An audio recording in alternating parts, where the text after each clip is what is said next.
Good morning. ഇപ്പോൾ സമയം 5 മണി. ഇന്ന് 12 മണിക്കുള്ള കാന്താര എന്ന് പറഞ്ഞ സിനിമ കാണാൻ പോയി. അതായത് ഇന്ന് രാവിലെ 12 AM-നുള്ള കാന്താര എന്ന് പറഞ്ഞ സിനിമ കാണാൻ പോയി. കാന്താര സിനിമയെ കുറിച്ച് ഞാൻ നിങ്ങളുടെ അടുത്തും പറയണ്ട. ഭയങ്കര തീയായിട്ടുള്ള കളക്ഷൻ, പിന്നെ വമ്പ ഹിറ്റ്, 1000 കോടി ക്ലബിലെത്തുമെന്ന് ജയറാമിൻ്റെ വാദം. പിന്നെ ഇനിയിപ്പോൾ ഇവിടെയുള്ള സർവ്വ കളക്ഷൻ റെക്കോർഡുകളും ബാധിച്ച് നാഷണൽ അവാർഡ് നമ്മുടെ ഷെട്ടി നേടുമെന്ന് ഉള്ള പ്രവചനം. യൂട്യൂബിലും മറ്റെല്ലാത്തിലും ബ്ലോഗേഴ്സിനെ കൊണ്ട് നിറഞ്ഞ് കാന്താര തീയെന്ന് പറഞ്ഞാൽ പോലെ തിത്തിയാട്ട്, ഒരു അടാർ തിത്തിയാട്ട് തന്നെ. എന്ന് പറഞ്ഞാൽ തീയും കഴിഞ്ഞ് ലാർവയും കഴിഞ്ഞ് സൂര്യനിൽ ആളണ അത്രയും തീയായിട്ട് മുന്നോട്ട് പോവുകയാണ്. അങ്ങനെയാണ് ഇപ്പോൾ നമ്മളെ വൈപ്പല്ല പോയിക്കൊണ്ടിരിക്കുന്നത്. അപ്പോൾ ഷെട്ടി നാഷണൽ അവാർഡ് വാങ്ങട്ടെ. ജയറാമിൻ്റെ അൺബിലീവബിൾ പെർഫോമൻസ് അത് തുടരട്ടെ. പടം തിയേറ്റർ കളക്ഷൻ 1000 കോടി എത്തട്ടെ. കാരണം ഈ സൗത്ത് ഇന്ത്യൻ ഇൻഡസ്ട്രി പിന്നെ വമ്പൻ വിജയങ്ങൾ നേടിക്കൊണ്ടിരിക്കുകയും ഇനി വമ്പൻ വിജയങ്ങൾ നേടട്ടെ. പിന്നെ മൊത്തം ഇന്ത്യൻ ഇൻഡസ്ട്രി അതങ്ങനെ തന്നെയാണ് നമ്മളെ ആഗ്രഹം. അങ്ങനെ തന്നെ അത് പോകട്ടെ ഏത് വിധത്തിലും. ഇനി സിനിമയിലേക്ക്. ഇനി പിന്നെ 12 മണിക്കുള്ള ഷോ തുടങ്ങിയത് 1 മണിക്കാണ് ഏകദേശം. കാരണം പടം 3 മണിക്കൂറുണ്ട്. 9:30 തുടങ്ങിയ ഷോ വിട്ടത് 12:35 പിന്നെ അത് കഴിഞ്ഞിട്ട് അവരുടെ ക്ലീനിങ്ങും ചെറിയ പരിപാടിയെല്ലാം കഴിഞ്ഞിട്ട് ഷോയ്ക്ക് കയറിയപ്പോഴത്തേക്കും 12:50 പടം തിയേറ്ററിൽ കളിച്ചു തുടങ്ങിയത് 1 മണിക്കാണ്. ഇപ്പോൾ 2, 3, 4 മണിക്ക് ഷോ വിട്ടു. 5 മണിക്ക് വീട്ടിലെത്തി. 5 മണിക്ക് വീട്ടിലെത്തി രാവിലെ 5 AM ഈ കാന്താര സിനിമയെക്കുറിച്ചുള്ള റിവ്യൂ ചെയ്യുന്നത്. ഇനി തിയേറ്റർ എക്സ്പീരിയൻസിലോട്ട് വരാം. അതാണല്ലോ പ്രധാനം. ഞങ്ങൾക്ക് തിയേറ്റർ എക്സ്പീരിയൻസ് എന്തായിരുന്നു അത് ഞാൻ ആദ്യമേ പ്രേക്ഷകരടുത്ത് തുറന്നു പറയട്ടെ. ഞാൻ പല പ്രാവശ്യം പറഞ്ഞിട്ടുള്ള കാര്യം ഒന്നുകൂടെ ഓർമ്മിക്കുന്നു. ഞാൻ 35-37 വർഷമായിട്ടും തിയേറ്റർ സിനിമയുടെ വാച്ചറാണ്. അതുകൊണ്ട് എന്നെ വിട്ടേക്കാം. എൻ്റെ മകന് 14 വയസ്സായി. അവനെ കൈക്കുഞ്ഞായിരിക്കുമ്പോഴേ തിയേറ്ററിൽ കൊണ്ടുപോകണേണ്. അവനും അത്യാവശ്യം 7-8-9 വർഷത്തെ ആവറേജ് വാച്ചിങ് ഉണ്ട്. പിന്നെ കൂടെ വൈഫുണ്ടായിരുന്നു. വൈഫും ഞാൻ വിവാഹം കഴിഞ്ഞ കാലം മുതൽ സിനിമയ്ക്ക് കൊണ്ടുപോകണേണ്. മാരേജ് കഴിഞ്ഞിട്ട് അപ്രോക്സിമേറ്റ് 16 വർഷമായെന്ന് തോന്നും. അപ്പോൾ അപ്പോഴേ സിനിമയ്ക്ക് പോകണേണ്. ഇപ്പം പിന്നെ അങ്ങനെ ഞങ്ങൾ ഫാമിലിയായിട്ടാണ് സിനിമ കണ്ടത്. അപ്പോൾ ഈ സിനിമ എങ്ങനെ ഉണ്ട് എന്ന് ചോദിച്ചു കഴിഞ്ഞാൽ അതിന് ഞാനൊരു അഭിപ്രായം പറയാൻ സാധിക്കില്ല. കാരണം അത് അങ്ങനെ എൻ്റെ അഭിപ്രായം സഡൻലി പറയാൻ പറ്റൂല. പക്ഷെ പടത്തിൻ്റെ ഒരു റൂട്ട് എങ്ങനെയായിരുന്നു എന്ന് ചോദിച്ചു കഴിഞ്ഞാൽ, എൻ്റെ മകൻ ഈ സിനിമ കണ്ട് നന്നായിട്ട് ഉറങ്ങി. നല്ല ഡീപ്പായിട്ട് ഉറങ്ങി. ഈ സിനിമ കണ്ട് ഉറങ്ങി. ഒരു കുട്ടി ഇന്ന് വരെ ഇത്രയും കാലം അവന് തിയേറ്ററിൽ കൊണ്ടുപോയിട്ട് ഇപ്പോൾ അവന് 14 വയസ്സോളം ആകുമ്പോൾ തിയേറ്ററിൽ കൊണ്ടുപോയിട്ട് 2 പടത്തിനാണ് അവൻ ഉറങ്ങിയത്. പൊന്നിയിൻ സെൽവൻ എന്ന് പറയുന്ന സിനിമ പാർട്ട് 1ഉം പാർട്ട് 2ഉം കണ്ടു. അതിലൊരു പാർട്ടിൽ അവൻ ഇത്തിരി ഉറങ്ങി. ഇന്ന് പിന്നെ കാന്താര സിനിമ കണ്ടിട്ട് നന്നായിട്ട് ഉറങ്ങി. നല്ലപോലെ ഡീപ്പ് ഉറക്കമായിരുന്നു. ഇൻ്റർവെല്ലിന് ശേഷം ഒന്നും അറിഞ്ഞിട്ടില്ല. അവൻ ഉറങ്ങി എഴുന്നേറ്റ് ആണ് വന്നത്. പിന്നെ എൻ്റെ ചുറ്റുവട്ടത്തും ആൾക്കാർ കിടന്നും ഇരുന്നും ചരിഞ്ഞുമൊക്കെ ഉറങ്ങണേ കണ്ടു. അപ്പോൾ ഇനി പടത്തിനെ കുറിച്ച് ഞാനൊരു അഭിപ്രായം കൊണ്ട് നിങ്ങൾക്ക് പറയേണ്ടത് ഇല്ലെന്ന് എനിക്ക് തോന്നുന്നു. എന്ന് പറഞ്ഞാൽ എന്തായിരുന്നു തിയേറ്ററിൻ്റെ റെസ്പോൺസ്. പിന്നെ ആൾക്കാരാണെങ്കിൽ കമൻ്റ് കൊണ്ട് അർമാദിക്കുകയായിരുന്നു. അതായത് ഈ പടത്തിൽ വല്ലാത്ത തീവ്ര മതചിന്തയോ തീവ്രമായ ബ്രാഹ്മണിത്ത മേധാവിത്വമില്ല, പല മേധാവിത്വവും ജമ്മിത്വ മേധാവിത്വം ഒന്നും ഇല്ലെങ്കിൽ അങ്ങനെ ഉള്ളവർക്ക് ചിലപ്പോൾ വല്ലാത്ത ഇഷ്ടമൊക്കെ തോന്നിയെന്നിരിക്കും. ബാക്കി തിയേറ്ററിനകത്ത് നല്ല അന്തസ്സായിട്ട്, തിയേറ്ററൊക്കെ ഭയങ്കര ആളാണ്, അതാണ് വേറൊരു വശം. ഭയങ്കര ഫുള്ളാണ് തിയേറ്റർ. 12 മണിക്കുള്ള ഷോയ്ക്ക് പോലും ഒരു 65-70% സീറ്റ് ഫില്ലാണ്. പക്ഷെ അങ്ങനെ അല്ലാത്ത എല്ലാവരും തന്നെ അവിടെ അടിക്കിച്ച കമൻറ്റും കൂക്കുവിളിയും കോമഡിയും ഒക്കെ ഒന്നും എനിക്ക് പറഞ്ഞ് നിങ്ങളുടെ അടുത്ത് അറിയിക്കാൻ പറ്റൂല. തിയേറ്ററിൽ മൊബൈൽ വെച്ച് അതൊക്കെ റെക്കോർഡ് ചെയ്യണത് മോശമല്ലേ എന്നുള്ളതുകൊണ്ടാണ് ഞാനത് ചെയ്യാത്തത്. പിന്നെ ഇത് ഞാൻ എന്തുകൊണ്ട് പറയണമെന്ന് വെച്ചാൽ, ഞാൻ സിനിമയെ നന്നായി ഇഷ്ടപ്പെടുന്നത് ഇത്രയും പാഷനായിട്ടുള്ളതുകൊണ്ടാണ് ഞാൻ അവരെ വെച്ച് പറഞ്ഞത്. എന്നിട്ട് വൈഫിൻ്റെ അടുത്തും അഭിപ്രായം ചോദിച്ചു. അവരൊക്കെ തന്ന അഭിപ്രായം ഞാൻ ഇനി പറയണ്ടല്ലോ. ഇവര് അത്യാവശ്യം എല്ലാവരും ഉറങ്ങുന്നു, ഡയലോഗ് അടിക്കണമെന്ന് പറയുമ്പോൾ തന്നെ നിങ്ങൾക്ക് അറിയാമല്ലോ. അപ്പം അതുകൊണ്ട് തന്നെ ഞാൻ ഒരു സിനിമയുടെ നെഗറ്റീവ് റിവ്യൂ ചെയ്യാൻ എനിക്ക് താല്പര്യമില്ല. പക്ഷെ പടം ഹിറ്റായതുകൊണ്ട് ചെയ്യാം. പടം ഹിറ്റായതുകൊണ്ട് ഞാൻ ധൈര്യമായിട്ട് ചെയ്യാണ്. കാരണം ഒരു പടം നല്ല ഇൻഡസ്ട്രി ഹിറ്റല്ലേ. 1000 കോടി എന്തായാലും ഈ പടം എത്തും. ജയറാം എന്ന് പറയുന്ന നടൻ്റെ അസാമാന്യ പ്രതിഭാസം. നമ്മുടെ ഷെട്ടി സാറിൻ്റെ പാർട്ട് 2 മീൻസ് ആദ്യം കണ്ട കാന്താരേക്കാളും അൺബിലീവബിൾ പെർഫോമൻസ് എന്നൊക്കെയാണ് വൈപ്പ്. പിന്നെ കൂടെയുള്ള ആർട്ടിസ്റ്റുകളൊക്കെ ഭയങ്കര കിടുക്കിടു എന്നൊക്കെയാണ് വൈപ്പ്. അപ്പോൾ ആ വൈപ്പിനെ ബേസ് ചെയ്തിട്ട് പടത്തെക്കുറിച്ച് പറയാം. എനിക്ക് പാർട്ട് 2, അതായത് ഞാൻ ആദ്യം കണ്ട കാന്താര, ഞാൻ ആ പടം ഏകദേശം ഒരു 10 പ്രാവശ്യത്തോളം കണ്ടിട്ടുണ്ട്. തിയേറ്ററിൽ നിന്ന് തന്നെ ഞാൻ 2 പ്രാവശ്യം കണ്ടു. പിന്നെ ഒരു 8 പ്രാവശ്യത്തോളം ടി വിയിൽ വന്നപ്പോൾ കണ്ടു.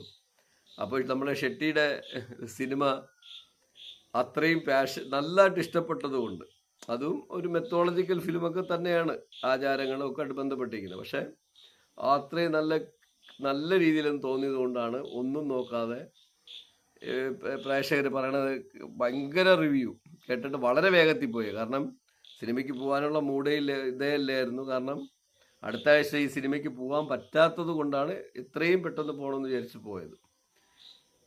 പക്ഷേ ഈ സിനിമയെക്കുറിച്ച് പറഞ്ഞു കഴിഞ്ഞാൽ, എൻ്റെ അഭിപ്രായത്തിൽ പറഞ്ഞു കഴിഞ്ഞാൽ, ഞാനൊരു പടം ഹിറ്റായതുകൊണ്ട് എനിക്കത് പറയാം.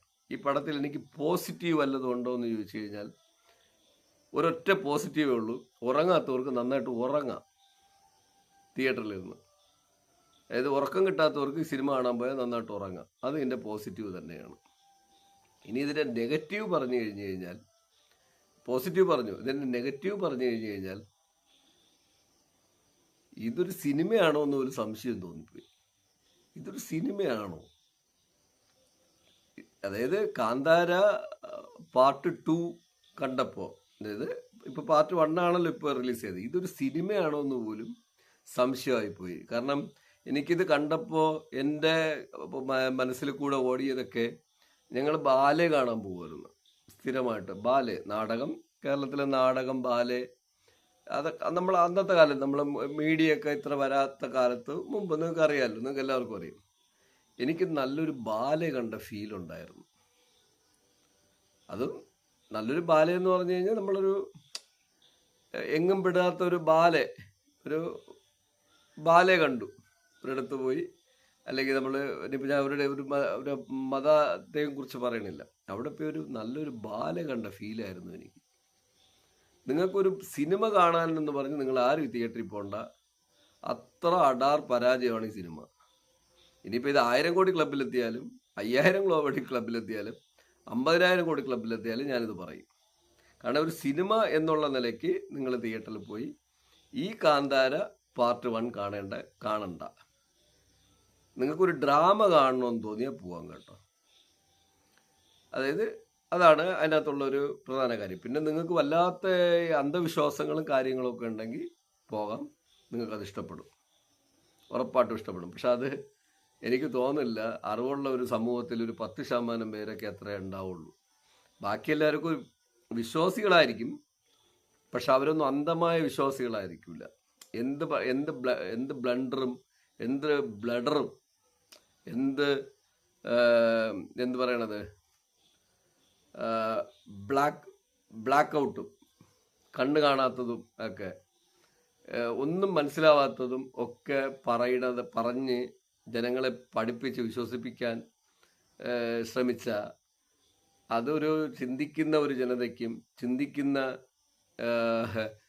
പുതിയ തലമുറയ്ക്കും ചിന്തിക്കുന്ന എന്നെപ്പോലെ മിഡിലുള്ള തലമുറയ്ക്കും ചിന്തിക്കുന്ന പഴയ തലമുറയ്ക്കൊന്നും അക്സെപ്റ്റ് ആവുമെന്ന് മാത്രമല്ല, അക്സെപ്റ്റ് ആവുകയുമില്ല, അവർ അക്സെപ്റ്റ് ചെയ്യുകയുമില്ല. അത്ര ബ്ലഡറാണ് ഈ സിനിമ. ഈ സിനിമ ഒരു ബ്ലാക്ക് ഔട്ട് എന്ന് പറയാം. അതായത് നമ്മൾ പൂർണ്ണമായിട്ടും വൈറ്റ് വാഷ് ചെയ്യുന്നതാണ് സാറിന് പറയാറ്. ഇത് ഞാൻ പറയണത് ബ്ലാക്ക് ഔട്ട് എന്നാണ് പറയുന്നത്. അതായത് ഒരു കറുത്ത രീതിയിൽ ഇതിനെ ഔട്ട് ചെയ്യപ്പെടുന്ന ഒരു സിനിമയാണിത്. അത്ര നെഗറ്റീവ് മാത്രമുള്ളൊരു ചിത്രമാണ് ഈ പടം. പിന്നെ ഇതൊരു സിനിമയേ അല്ല. ഈ കാന്താര സിനിമ ഒരു സിനിമയേ അല്ല, ഇതൊരു നാടകമാണ്. അതായത് നാടകത്തിന് പോലും ഇതിനേക്കാളും നിലവാരമുണ്ട്. നാടകവുമല്ല, ഇതൊരു ഡ്രാമയാണ്. അതായത് എന്ന് പറഞ്ഞാൽ ഒരു ബാലെ ഡ്രാമ. പ്ലേ ബാക്കിൽ നമ്മൾ എന്ത് ചെയ്യും? സൗണ്ട് മ്യൂസിക്കൊക്കെ ഇടും. സ്റ്റേജിൽ നിന്നിട്ട് കുറേ ആൾക്കാർ ചുണ്ടനക്കി അഭിനയിക്കുന്നതാണ് ബാലെ.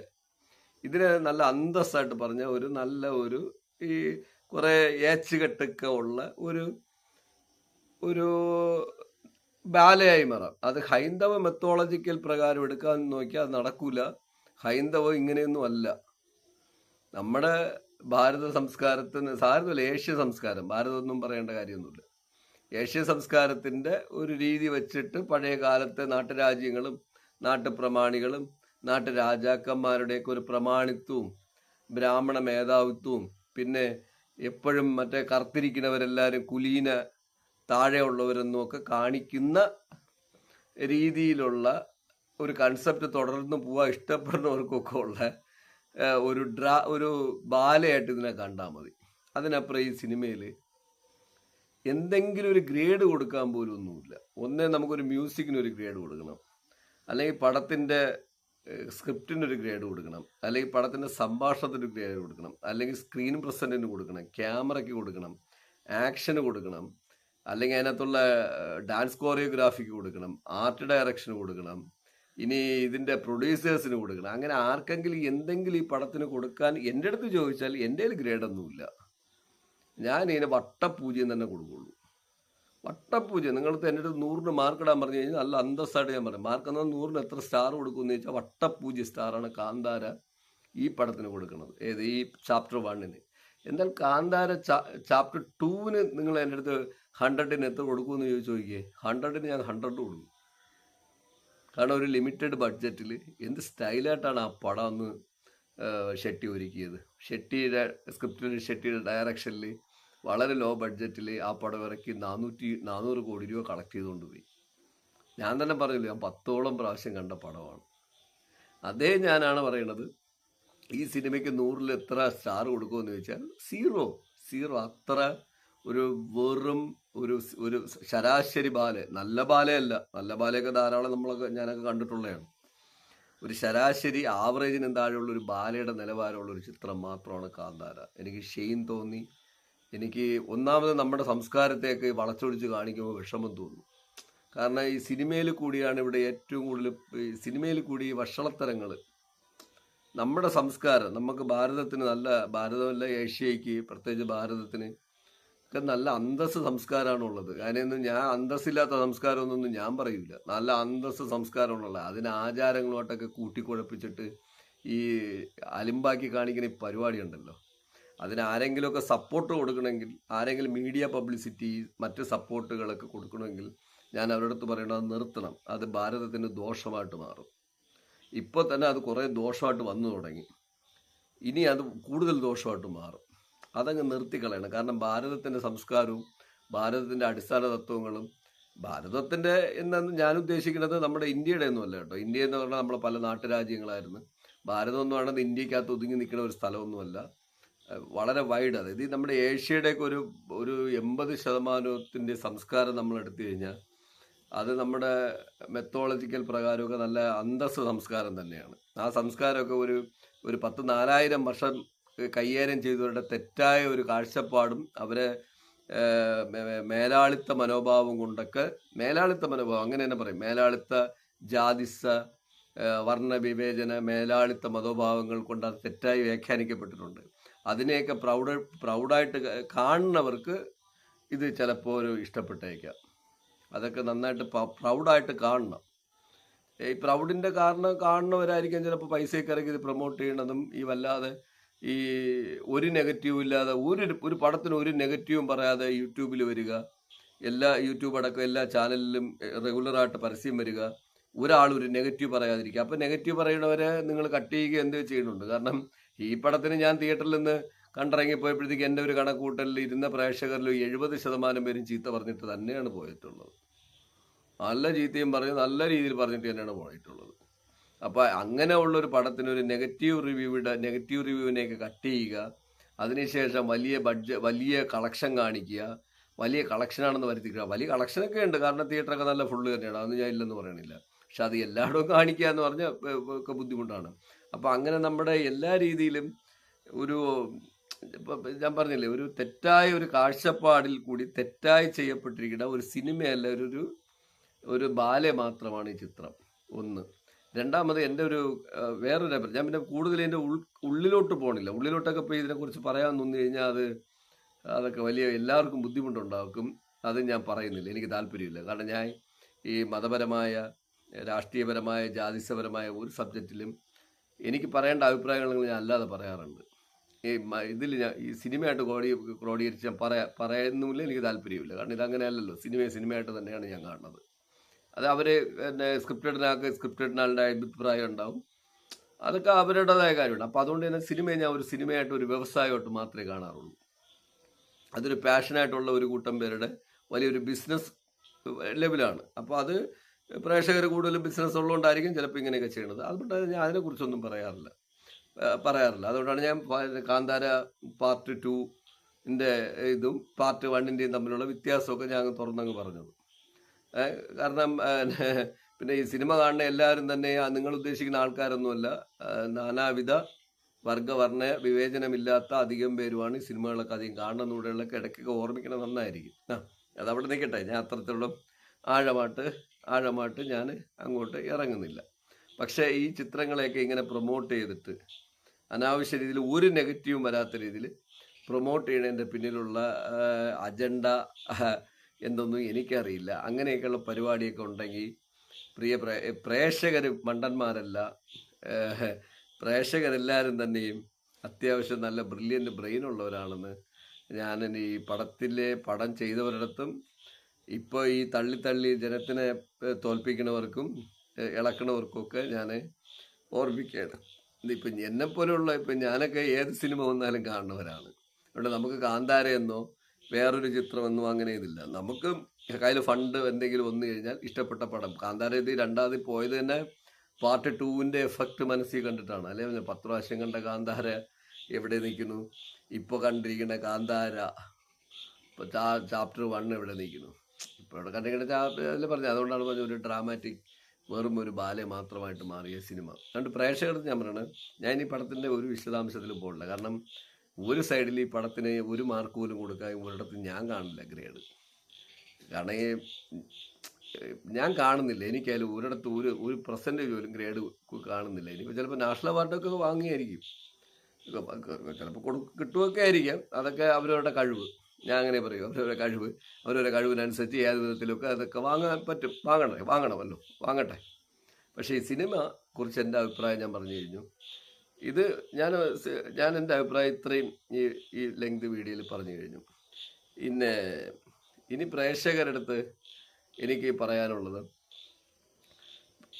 പ്രധാനമായിട്ട് നിങ്ങൾ സിനിമ ഇഷ്ടപ്പെടുന്നുവെങ്കിൽ സിനിമ എപ്പോഴും സിനിമയായിട്ട് മാത്രം കാണുക. അപ്പം അതിനപ്പുറം വേറെ ഒന്നുമായിട്ട് സിനിമയെ കാണേണ്ടത് ഇല്ല. ഞാനും അങ്ങനെ തന്നെയാണ് കാണുന്നത്. അത് ഒന്ന്. രണ്ടാമത്, സിനിമകൾ പ്രൊഡ്യൂസ് ചെയ്യുന്ന പ്രൊഡ്യൂസർമാരുടെ അടുത്തൊക്കെ പറയാണ്, എന്തെങ്കിലുമൊക്കെ പടച്ചു വിടാൻ കരുതി കൂട്ടു നിൽക്കരുത്. അത് നിങ്ങൾക്ക് മാത്രമല്ല നാളത്തെ തലമുറയ്ക്കും അത് ദോഷമായിട്ട് മാറും. നിങ്ങൾ ഈ അനാവശ്യമായിട്ട് പടച്ചു വിട്ടിട്ട് പോണ കാര്യങ്ങളൊക്കെ കുറച്ചു കാലം കഴിയുമ്പോൾ അത് ഏറ്റവും മോശമായ രീതിയിൽ എത്തപ്പെടും. കാരണം അതിന് ഞാൻ നിങ്ങൾക്ക് ഉദാഹരണം പറഞ്ഞില്ല. ഹിറ്റ്ലർ, കാരണം ഏറ്റവും അടുത്ത ഉദാഹരണമല്ലേ പറയേണ്ടത്. അഡോൾഫ് ഹിറ്റ്ലർ അന്ന് ചെയ്ത പല കാര്യങ്ങളും അന്നത്തെ ശരിയായിരുന്നു. അദ്ദേഹത്തിൻ്റെ കീഴിൽ ഏകദേശം 10 കോടി ജനങ്ങളോളം കൊല്ലപ്പെട്ടിട്ടുമുണ്ട്. പക്ഷെ അന്നത് ശരിയായിരുന്നു. പക്ഷെ ഇന്ന് അത് ശരിയാണോ ഇല്ലയോ നിങ്ങൾ പറയും. നിങ്ങൾ പറയും, പ്രേക്ഷകർ പറയും. അപ്പം നമ്മളെ തൽക്കാലത്തെ ശരികളെല്ലാം നൂറ്റാണ്ട് കഴിയുമ്പോൾ തെറ്റായിട്ട് നിൽക്കും. പിന്നെ അത് നമുക്ക് പരിഹരിക്കാൻ പറ്റാത്ത തെറ്റുകളുമാവും. കാരണം ഇന്ന് ജർമ്മനിയിൽ നിങ്ങൾ നോക്കിയാൽ അത് ഹിറ്റ്ലറിൻ്റെയോ അതുമായിട്ട് പ്രവർത്തിച്ച ഒരാളിൻ്റെയോ ഒരു സ്ട്രീറ്റ് പോലും, അല്ലെങ്കിൽ പോട്ടൊരു ചെറിയൊരു സ്ഥലം പോലും അവർ ഇഷ്ടപ്പെടുന്നില്ല അവരുടേതെന്ന് പറയാൻ. അവർ പല സ്ട്രീറ്റുകളൊക്കെ ഇടിച്ച് പൊളിച്ച് കളഞ്ഞിട്ട് റീബിൽഡ് ചെയ്തു. അതായത് ഒരു വിധത്തിലും ഈ ഹിറ്റ്ലർ എന്ന് പറയുന്ന ഒരു മനുഷ്യൻ നാസി ജർമ്മനി ഭരിച്ചിരുന്നെന്നോ നാസി ജർമ്മനിയുടെ ഓർമ്മകളിൽ കൂടി പുതിയ തലമുറയ്ക്ക് വരരുതെന്ന് അവർ ആഗ്രഹിക്കുന്നു. ഞാൻ അതാണ് പറഞ്ഞത്. കാലം നിങ്ങൾ എന്തിനും ഏതിനും കൂട്ടു നിൽക്കുന്ന പ്രൊഡ്യൂസേഴ്സ്, അല്ലെങ്കിൽ അതിനകത്തൊക്കെ പല കാര്യങ്ങളുണ്ടാവും. പക്ഷെ അതൊക്കെ നാളൊരു കാലത്ത് നിങ്ങളുടെ ജനറേഷനെ മൊത്തം നാണക്കേടിൻ്റെ ഒരു പടി കുഴിയിൽ കൊണ്ടെത്തിക്കുമെന്ന് ഞാൻ ഓർമ്മിക്കുകയാണ്. കാരണം ഇപ്പോൾ പല സിനിമകളും തിയേറ്ററിൽ പോയി കാണാൻ പറ്റാത്ത അവസ്ഥയാണ്. പരമദയനീയമാണ് അതിൻ്റെയൊക്കെ പെർഫോമൻസ്. ചില ചിത്രങ്ങൾ അതിൻ്റെ പെർഫോമൻസ് എല്ലാം തന്നെയും ഒരു മാഫിയയുടെ കയ്യിൽ എന്തോ ഇരിക്കും പോലെയൊക്കെ തന്നെയാണ് പോണത്. ഒരു പർട്ടിക്കുലർ മാഫിയ, ആ മാഫിയ വരെ വെച്ചൊന്നും നമുക്ക് ജീവിക്കാൻ പറ്റില്ല. ഇത് ഗ്ലോബലൈസേഷൻ്റെ കാലമാണ്. രാജ്യങ്ങൾ തമ്മിൽ പരസ്പര സഹകരണം ഉണ്ടാവണം. രാജ്യങ്ങൾ തമ്മിൽ സഹകരിക്കുമ്പോൾ നമ്മുടെ നാട്ടിലെ കാഴ്ചപ്പാടല്ല തൊട്ടടുത്തുള്ള രാജ്യങ്ങൾക്ക്, ആ രാജ്യത്തെ കാഴ്ചപ്പാടല്ല അടുത്ത രാജ്യങ്ങൾക്ക്. അതായത് ആഫ്രിക്കൻ ഭൂഖണ്ഡത്തിൻ്റെ കാഴ്ചപ്പാടല്ല ഏഷ്യയ്ക്ക്, ഏഷ്യയുടെ ഭൂഖണ്ഡത്തിൻ്റെ കാഴ്ചപ്പാടല്ല മറ്റൊരു ഭൂഖണ്ഡത്തിന്.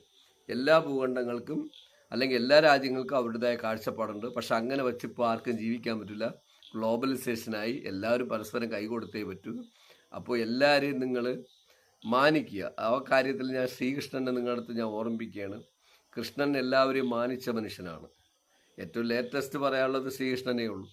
കൃഷ്ണൻ എല്ലാവരെയും മാനിച്ചുകൊണ്ടാണ് കുരുക്ഷേത്രത്തിൽ എല്ലാവരും കൂടെ ചേർന്ന് യുദ്ധം ചെയ്തത്. അല്ലാതെ കുരുക്ഷേത്രത്തിൽ ഒരു ഉന്നത കുലരും യുദ്ധം ചെയ്തിട്ടില്ല. യുദ്ധം നയിക്കുമ്പോഴും ശ്രീകൃഷ്ണൻ മുന്നിൽ നിന്ന് നയിക്കുമ്പോഴും കൃഷ്ണന്റെ ഒപ്പം മരിച്ചവരെല്ലാവരും തന്നെ പലയിടത്തു നിന്നുള്ളവരാണ്. ആ ഒരൊറ്റ വ്യൂ ഉണ്ടായിരുന്നാൽ മതി.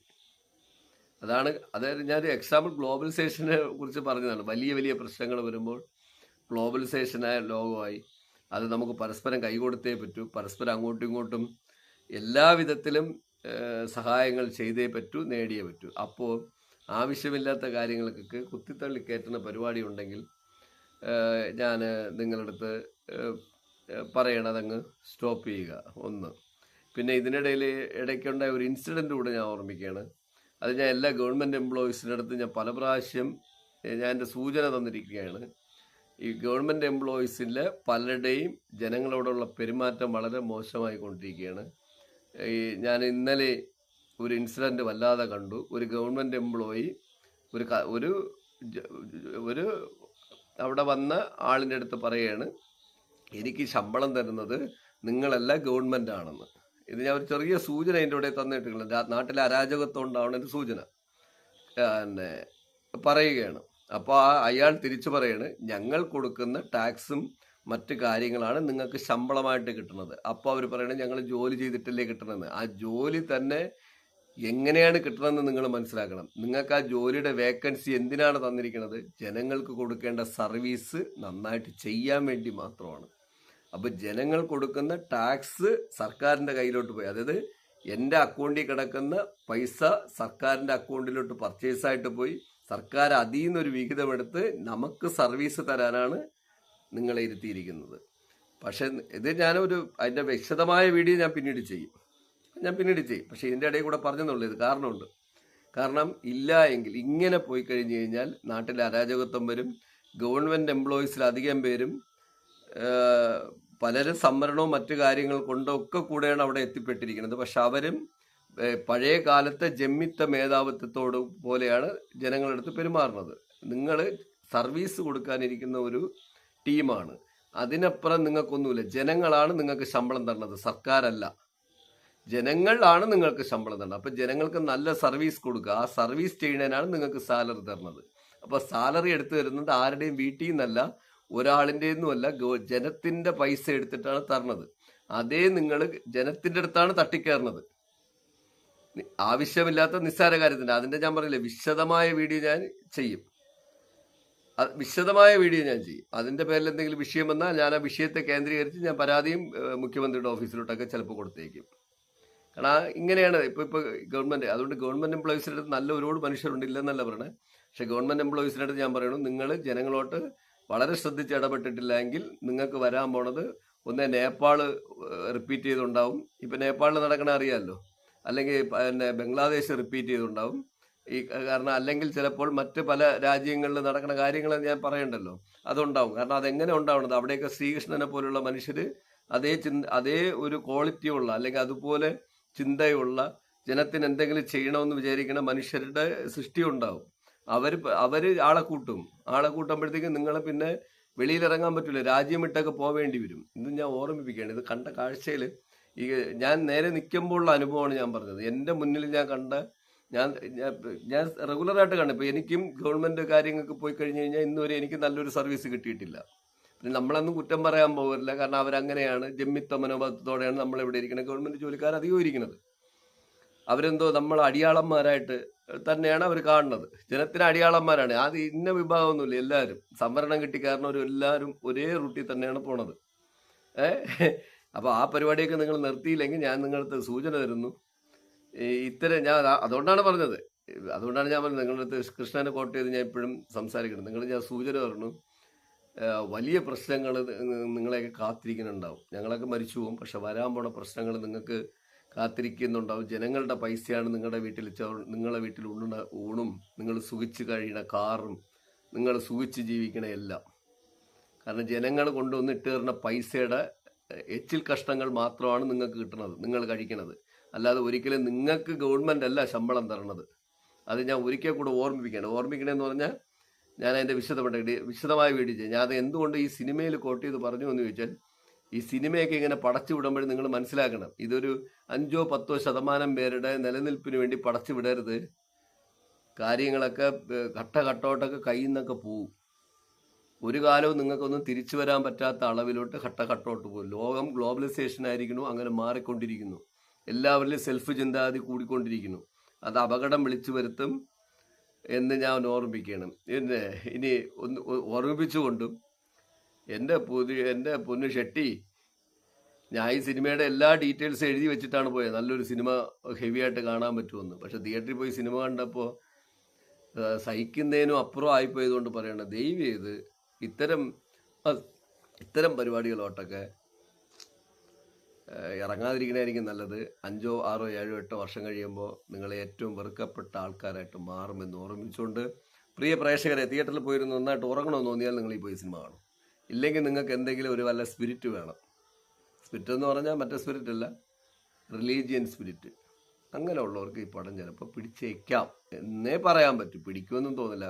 പുതിയ തലമുറയിലെ 90% കുട്ടികൾക്കും ഈ സിനിമയൊന്നും പിടിക്കാനെന്നുള്ള സാധ്യതയൊന്നും ഞാൻ കാണുന്നില്ല. കാരണം പിള്ളേരൊക്കെ വിദ്യാഭ്യാസവും അത്യാവശ്യം കാര്യങ്ങളൊക്കെ അറിയാമെന്നുള്ളവരാണ്.